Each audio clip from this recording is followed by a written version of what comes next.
Hello, this is Grandma King going to read a book to you today. This book is called The Day Teddy Beddy Bear Got Lost.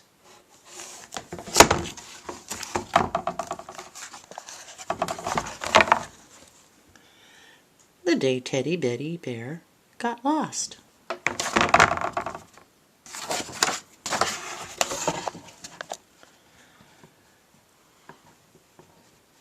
Bumpity bumpity. Adam and Teddy Beddy Bear were going to the park to play. Adam pedaled his tricycle. Teddy Beddy rode in the little red wagon that Adam had tied behind it. The ride was so bouncy that Teddy Beddy had to hold on to the sides of the wagon very tightly so he wouldn't fall out.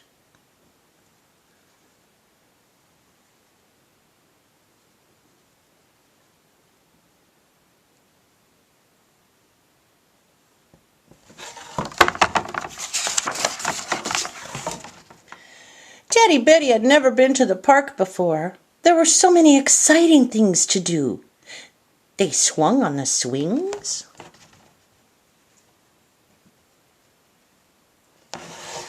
slid down the slide,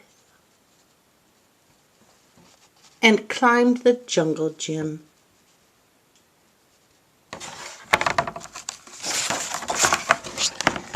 Soon Teddy Beddy was all tired out. "Time to leave," said Adam's mother. Adam helped Teddy Beddy into the wagon. Then they started for home. Bumpity, bumpity, bumpity, bump. Adam pedaled down the sidewalk as fast as he could.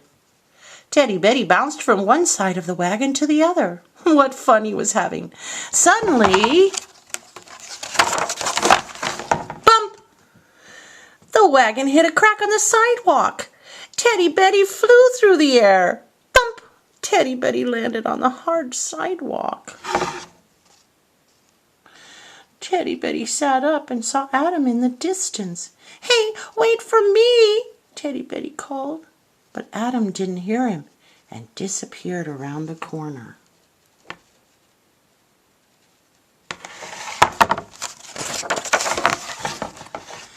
Teddy Beddy raced to the end of the street and looked around. Nothing looked right. None of the houses looked like his house.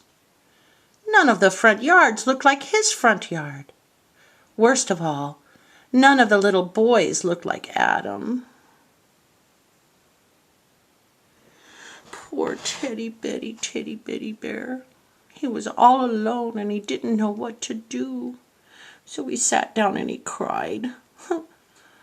"Well, well," said a voice. "What have we here?" Teddy Beddy looked up and saw a police officer. "Someone must be looking for you," said the police officer. "I'd better take you home. I wonder where you live." Teddy Beddy didn't know what to say. When Adam went out, his mother always put a note in his pocket with his name and his address on it in case he got lost. But she had never thought to pin a note to Teddy Beddy's nightshirt. He started crying even harder. "You look like a brave bear," said the police officer. "I'll take you back to the station house with me. We'll get you safely home." He lifted Teddy Beddy and set him on his shoulder. Together, the two went off to the police station. Bumpity, bumpity, bumpity, bump. Adam rode his tricycle into his front yard. Then he climbed off and walked around the little red wagon. "Come on, Teddy Beddy," he said. "Let's go inside." But Teddy Beddy wasn't in the wagon.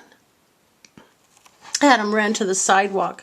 "Teddy Beddy Bear," he called. "Where are you?" There was no answer. Adam's mother heard him calling to Teddy Beddy. She and Adam went to the corner of the block. Teddy Beddy was not there. They ran all the way back to the park, but Teddy Beddy was nowhere to be seen.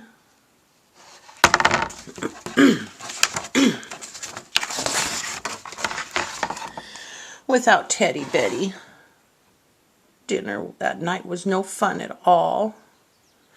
Adam pushed his green beans around the plate and spilled his milk. He didn't even eat his dessert.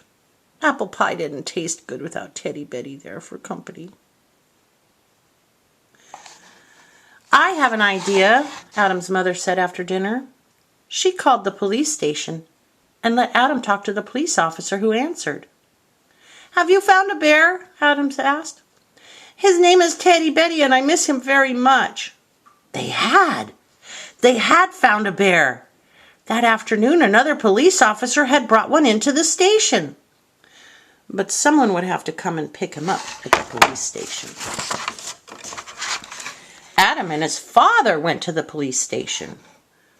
It was so crowded. Adam was afraid that he would never find Teddy Beddy. Adam looked and looked for Teddy Beddy's face. Then, far off in the distance, across the other side of the room, he saw something familiar.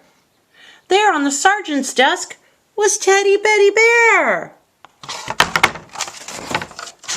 "Oh, Teddy Beddy, I was afraid you'd be lost forever," said Adam. The sergeant helped Teddy Beddy down from the desk. The two friends hugged each other.